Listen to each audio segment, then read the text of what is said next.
This is the ARRL CW. This is being used, not recorded, but being picked up by the microphone on the side.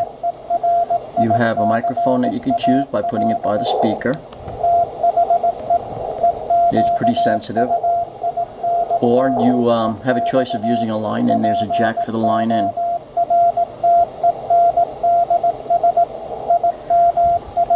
You have your buttons.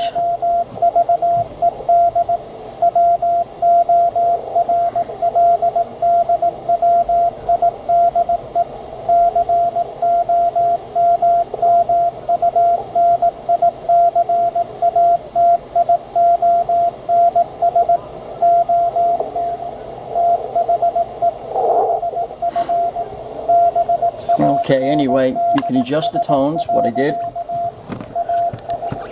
was I literally just lightly glued these in. These are little diddle sticks there, TV alignment sticks. You have be putting your key in over here if you want to use a key and you want to practice yourself. This is a line in. This comes, you would the Y connector and put the speaker in there. Line in on there and speaker on the other one. And of course you have your filters and your line sensitivity and PLL tuning.